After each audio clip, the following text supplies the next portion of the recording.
The first time I stood in front of his work, it was the first time I felt so fundamentally disgusted and creeped out. And I was like, I cannot engage like in the same room with this piece of art. Taste and personal taste is something to be learnt and then unlearned and then learned. It's impossible. Mongolia can't take China. I said, it's a board game, man. It's like, give me China. I was like, it's mine.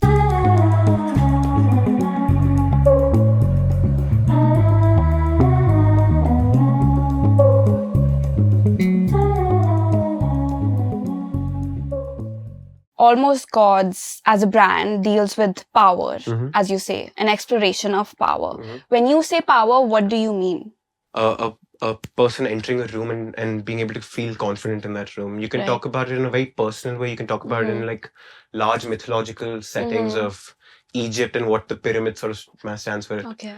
I'm not trying to go after one definition of power. Right. I think if we did that, this kind of narrative and storytelling we'd want to do would get very restricted. And that's something that as we've progressed with Almost Gods, I'm like, oh, we don't want to get pigeonholed, you know? But fundamentally, like the idea of ambition is the same. The idea of a very personal pain point, of the idea of very personal sense of finding power, it's a very like individual thing, but it's a very universal thing. So for me, that learning is to be like, I don't need to necessarily show the pyramids every time I'm talking about power, because that's this large, bigger than life symbol. Yeah. I can talk about it in a glass of water. I can talk about it in a very small scope. Very micro. Yeah, in a very personal thing to me. And I think that if you're able to explain that story well enough and bring in your community, bring in the people, like they will relate to it at some level. Yeah. So do you guys have an ideological enemy of sorts? Something you're threatening to disrupt? Obviously, this is something that's building people up. Is there something you want to disrupt as well? I think building a community which is rallying against something is faster. It's a way that large groups of people can come together a lot quicker. But to build a community around something where people love each other and there's a shared belief system. Okay. What is that belief system? I want to build something from India that can fundamentally operate globally. Like I want to be a global brand coming out of India, because I have never seen that happen in my life. And I don't mean the specs of a niche like a Sabyasachi this or a Gaurav Gupta. You mean like high fashion I want legacy. to be part of the zeitgeist. Like I don't want to be a blip, you know. Okay. I respect the artists who operate on niches, but I want to be an artist, or I want to build a brand that can be so ingrained in like I want to be water. You know. I like that. Yeah, and I want. To me, it would be incredibly powerful if we can build that from India to the world. Is there a right way or a wrong way to wear Almost Gods? I don't think there's a wrong way. I think what's happening is it's starting with this like river, this single stream, and it's just diverging into so many different ways that people are consuming and thinking about this one fundamental initial product. And it's fine. Like someone might discover Almost Gods through a fashion route, through a platform like this. Someone might discover us through the old guard of fashion with a Vogue and those kind of platforms.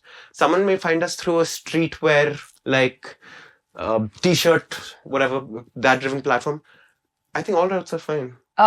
You started by calling yourself a streetwear label, and somewhere along the line that changed. What happened? Oh, dude. Wow. These are fun questions. So when we were birthed, 2018, there was, streetwear as a category didn't exist in India really. Like it was 3-4 people super, like very lost in what they want to do, trying to emulate the West. And I was the kid who was sleeping outside. Supreme. Yeah, dude. I've now said it enough that it's like, it's part of my mythology. But, and I was like, it's something so cool, because I had never engaged in community building outside of a regular conventional community building activity. So when we came back, I was like, that system of community building, that system of saying like streetwear, like I want to build that in India. And we started with a very outlandish vision of like, we launched with 8 pieces. Everything was in my mind, it was like art. It was not like, there was no merchandising out. Right. But I think an important distinction is that you saw those as streetwear silhouettes, 100%, correct? yeah. And now they aren't? Say what a streetwear silhouette. I mean, if you really dumb it down, like a streetwear silhouette is a t-shirt and it's a baggy polo, and I mean it's like the typical Yeah. things, right? But It belongs to, let's say it just belongs to a subculture. it does. And that's what we're kind of adopting and using in our own way. You're right. That's where you started off. 100%. How did that change? The journey went from that to like, okay, I started this thing. And then I started like reading fashion and like reading the biography of Mr. Dior and reading about how Burberry came about and reading like fashion systems. And then I was like, okay, cool. Like this is like streetwear was my entry, but like the fashion system is so cool. You know, It was much more expansive than early. Totally. And also it was more niche. It felt more esoteric. It Mhm. felt somehow even more closed We're off. gonna come to that. Yeah. Which I loved. You know, Mhm. I loved Carol Crystal Pole doing her runway show by putting models as dead bodies floating down the Yeah. river. Like so freaking cool, you know? Mhm. And I was like, I want to sort of engage in that discourse, and then sort of built in that direction. I said, okay, wait, India as a market is not ready for that. You need to still, if you want to build these crazy ideas, you have to build in merchandising behind it. And then, so it was like this cycle of like 2 years of just like putting out product, going through constant, like my iPhone notes is like pages and pages of like, who am I? What is Almost Gods, you know? I started this because I fundamentally love the values of a streetwear. Mhm. Like, I connect with it, and I do see, as much as I want to be hoity-toity and engage in like niche fashion, Mhm. I love the sort of doors streetwear opens up. You know, it brings in these kind of people into fashion as a system that would never engage with it normally. I would have never engaged with fashion as a system if streetwear didn't exist. Yeah. Do you believe in God? Oh. I told you we're going there. We're going there. I can't say I necessarily believe in like a single god or power. I believe in some kind of energy, and I don't Some know what higher it is. power. I don't really know what it is, but The universe. I believe in something bigger than me. Right, of course. Yeah.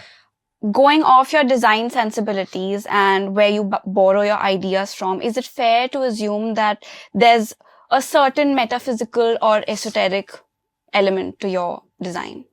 Yeah, 100%. Yeah? Yeah.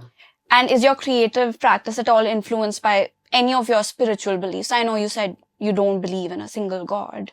You believe in something. Is any of that ever channeled through your clothing? I think referencing those. It's informed by my, I would say more like academic and instinctive like responses to things. Okay. When I learned about Shinto, I learned about how Shinto uses circles or threads and ties these like sort of circles around things to symbolize them as greater than. A tree, for example, like you'll have a forest of trees, but then Shinto will choose this one tree, tie this red thread around it, similar to what Hindus also do. Of course. And it sort of elevates it to, okay, it's not just a tree here, but it carries deeper symbological meaning. It's also the same reason why sumo wrestlers sort of fight in a ring. You step into the ring, and a sumo as a sport carries that much weight in Japan. Like that, the cultural weight is a lot. That instinctively, it clicked like this funny thing in my head. I was like, this is so cool. So let's get into the symbols then, because that was one of the questions I had. Like a circle, you said. It's a very tapping into the collective unconscious sort of a symbol. You claim that they don't require any prior knowledge of these. You just instantly something registers in your brain, whether you know where it's from or not. Yeah. I do want to ask you though, who is this for? I think of every good brand, and it could be across disciplines, is built around the same fundamental structure that religion is built around. You have a strong central why that's driving the whole engine. You have these symbols around which people can gather and associate themselves. They can say that by me wearing the Alpha Cross, I am part of the Almost Gods tribe. You have an enigmatic leader. You have this large system built to make sure that power is not centralized. Like there's a visual center, but it's diffused. to me, the symbols feed into that. So it's all very intuitive, you'd say. I think it is initially. Mm-hmm. And I think as you grow up, you learn to plan these things Okay. because as much as I want to be the kid who's creating free-flowing art, I do need to run a home. And what if people don't get it? Then they don't get it. Then They just don't get it. that's the beauty of it, right? Yeah. Like what was special to me, going back to that original streetwear conversation, was Mhm. it was me and 3 kids talking in a room about sneakers. Yeah.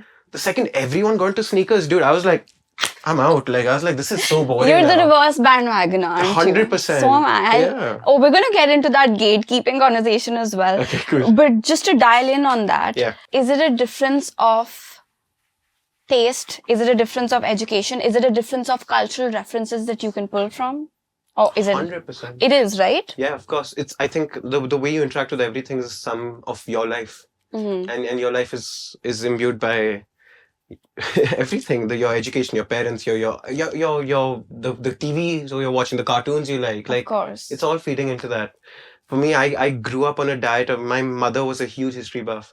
So I grew up just eating like Greek mythology and learning about these symbols my whole life, you know. I've a very nerdy family, super into art. Like, You know, one of my notes says something about you. okay. It says you seem like the person who was way into World War II history at some point of time. I was, so my granddad's an army general. Okay. So I've grown up, like, he analyzes war. Like, when like Ukraine-Russia is happening, Mm-hmm. the dude's on ChatGPT every day saying, okay, and if the army moves this battalion to the Western Front, what would Russia's response be? He's analyzing this, okay? So I hit the nail on the head, Dude, man. it's so exciting.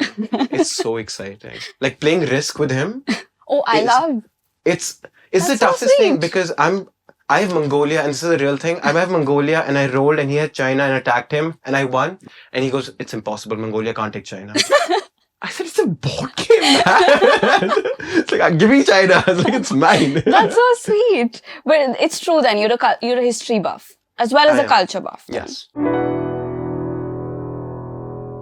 Coming back to the question of taste, I myself have grown up with those references, I Mhm. feel, and I've always prided myself for being, if not a creator, then at least a curator, Cool. a tastemaker. Yeah. But I feel like I burst my own bubble because there's an argument to be made that there's no such thing as universal good taste. It's only the dominant taste. Hmm. And I'm going to quote Pierre Bourdieu here. Shout out Pierre Bourdieu. Sick, dude. Shout out Pierre Bourdieu. Taste is first and foremost distaste, disgust, and visceral intolerance of the taste of others. Hmm. What do you think about that? I agree with that. You do? Yeah, I do agree with that. Do you know the artist Francis Bacon? The first time I stood in front of his work, it was the first time I felt so fundamentally disgusted and creeped out. And I was like, I cannot engage like in the same room with this piece of art. And until then, it felt like, who says things like that? Like, who says if painting lagi hai, I feel gross, I'm going to walk out. Like, that idea felt so funny to me. Mm-hmm. And that initial repulsiveness has now grown over time into like, this guy got something. Something. You know, like the fact that he was able to make me feel so awful. I mean, art is supposed to elicit a response. Yeah, true. So I response is fantastic, right? Response is divisive. Mm-hmm. But to break it down even further, I have the taste I have because I grew up with the cultural capital to Mhm.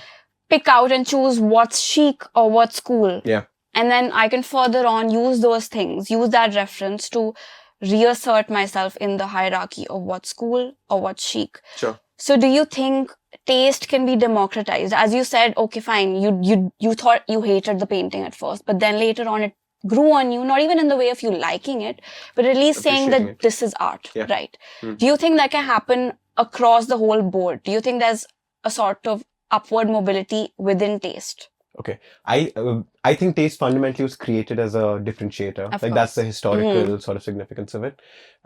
People have tried to democratize taste. I would even go back to my Steve Jobs, and who kind of fell into this world of Bauhaus and Braun and said that this is taste. Like that sense of minimalistic, Mhm. like almost Buddhist cleanliness is the ultimate taste. Mhm. Simplicity is the ultimate sophistication. Was the Less line. is more. Mm. And he put it out for years, and the world suddenly changed. Like I think Steve Jobs changed so much of how we design our world and how we interact with our world, because even in cultures like India, where we're so much about maximalism, we started like wanting to gravitate towards that because the West adopted, and we've always sort of wanted to emulate. Parroted. Yeah, we wanted to Yeah. emulate the West. Mm. And I look at today where Apple is still putting out simplicity.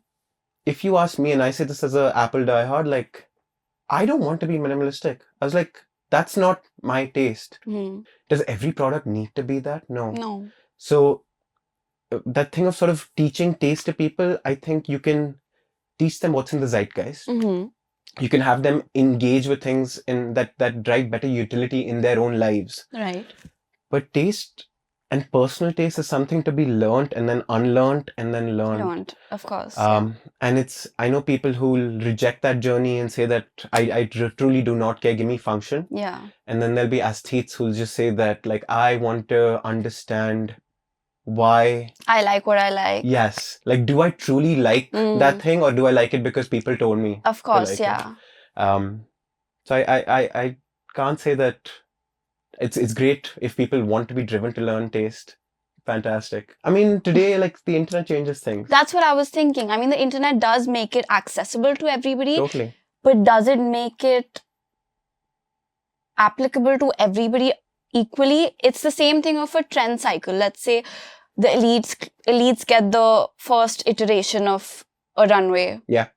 And then later on it trickles down. We Yeah. get fast fashion. Mhm. And then as soon as it hits the entire hierarchy, we move on to the next trend cycle. And Yeah. that's becoming even more shorter and shorter and shorter.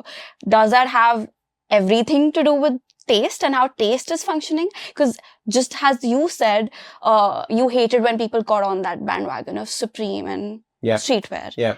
You felt the same way. 100%. So is taste really driving consumerism as well? I think it also comes down to, like, what you're passionate about and, like, sort of the areas that you choose. Like, if you ask me about music, Mm-hmm. my understanding of music, I would still say, is not as deep as I would like it to be. Okay. So I'm still consuming what I'm fed. I'm not searching for the niche sounds. Like the Krongbin, I'm like stumbling onto it, you know? But with fashion, like, that's my jam. Like, show me the nichest things. Okay. Watches, like, show me the weirdest design. Like, I have no interest in even looking at what a Rolex is doing. Like, I don't want to see what an LV is doing. Show me what, like, the strangest voices, like the most esoteric voice in that space is doing. Mm-hmm. Is Almost Gods as a brand threatened by mass palatability? No. You guys would like that? I think you need to find that balance. Like, I know as an artist, and I would consider us artists, like, we have to create the kind of things that we're excited by. And I think my team, because we're all kind of consuming the fringes of it, that's what's exciting us. That's the stuff that we'd want to create for ourselves and our soul. And then you sort of need to find a way to kind of build that storytelling out into a way that anyone on the street, like, can also connect to it. It doesn't need to be I don't need to put out a Craig Green sculptural piece for the mass consumer, but I need to put that out for myself. Like, the niche is for you, but yes. the mass is for Almost Gods. Yeah, and yet the mass, like, even what you're saying, mass, like, the mass we're also saying is for the 3 people in that room. Yeah. So that 3 people in the room is still getting an entry point that's connecting to my large, bigger sculptural project that we're building for ourselves. Okay. The value system stays the same. You just build different inlets for it. So accessibility is very important. Yeah. I don't want to build for, like, a empty room. Right. Like, to me, like, art is important. Like, I think the greatest artists might have died quietly in a room without anyone knowing their name because they never conversed their work with the public. If people are not seeing what I'm doing and consuming it and telling me this is great or this is shit and I connect with it and I don't connect with it, what am I doing? Like, who am I doing this for? Like, I can do this very well and just, like, build clothes for myself, but that's not a brand, that's not a business, that's not creating large-scale impact. Like, I want to create global impact. Do we all need to be more pretentious? Yes, 100%. I think I'm on board. Dude, we have to give ourselves permission to be pretentious and to be artsy losers who align with these, like, strange ideas and embody these funny moods. I think it's so important to, like, you play these characters and you discover yourself. Dude, I'm with you. Like, to be cringe is to be free. Yeah, it's awesome. It's so cool. Yeah. It's so cool. We've seen Indian gods and our cultural practices be gentrified, be commodified by white people. Cool, yeah. Almost Gods has European imagery and symbolism in its designs. Do we need to start appropriating white people back? So I think when we were discovering the design vernacular for Almost Gods, having grown up on this thing of like consuming so much of history, mythology, I think so much of history is also written by the West. Yes, there's dense Indian history and Chinese history, but like sort of the mainstay, the global narrative that you walk into a bookshop, a movie, the visuals that you're sort of conversing with come from the West. You know, highbrow art has always come from the West in the beginning. That's what they defined as highbrow. Exactly. You know, yeah. you can't say, like in India's art is insane. Like the depth of we course, have. we just never called it that. We sucked at showing like craft. Like I look at an Hermes in Paris, and these guys is like, they knew how to story tell the handwork that they were doing and like sell it. We didn't. Like the kind of craft power in our country is absurd, but no one has known how to like tell that story or invest in it really. I mean, now I think back in the day, like these guys were creating art for kings and queens, and of course, for the sake of there was art for the sake of making art, and then later on for differentiating taste, for like saying that the king and queen have access to this kind of you know, this kind of workmanship, but the commoners don't, and then the commoners say that okay, I also want access to it. So I don't think my intention was also to appropriate the West in that regard. It's just I think I naturally gravitated towards the symbolism there because those were the symbols that I'd grown up with. A double-headed eagle, like I don't know what it is, but I connected with the Soviet Union and that rise of power, and I connected with the Byzantine, and I connected with the Gothic Wars. And I was like, okay, cool, that's something that somewhere sits with me, and I'm not like even necessarily engaging with it at a first principle level of being like, this is a Western concept. Yeah. Today, where I'm sitting, I'm saying that one of my core pillars is streetwear and India and this upgraded sense of fashion, whatever. Like, I don't want to engage in this kind of fashion, but I'm engaging in this kind of fashion. I'm like, okay, I want to find the same references for those things in a way that necessarily doesn't speak to a West, because that's not... You want to ground those same references within... my country. That makes sense. Is appropriation better than gatekeeping? I think if it's done in a way that you're being respectful to the person that you're appropriating, yes. I think appropriation's become like you can't even use that term in... Appreciation or appropriation, fine line. Yeah, but like, okay, like let's say even the Prada Kolhapuri thing, right? First round, what they did, terrible, right? Like to put it out without acknowledging of course, not good. But now when they've come back and they're working with the Indian community and they're working with Indian craft to make that product, good. But also feels a little bit like compensation for their own fuck-ups. Sure, it might be too little too late. Yeah. But had they gone that route the first time, I don't see a problem with the Prada doing a Kolhapuri, working with the craftsman who's built that product. That's appreciation rather than appropriation, Totally. I'd say. Okay, to wrap it up, do you have any words of wisdom for the... No, I'm just joking with you. I saw your expression, be like, oh, not again. Do you have anything you want to de-influence people about? De-influence? Yeah, just say, don't do that, don't buy that shit, don't follow that trend, anything. I think just like, don't base your like identity on holes. Like, don't be an absolutist and like this or that. Like, I think the beauty of things is seeing that there's like, you might like 60% of something and 40% of something you detest. And that's okay. You can associate with that 60% of something. Like, it doesn't need to encompass everything. And I take that as product, brand, political ideology, everything. Like, not all or nothing. Absolutism doesn't work.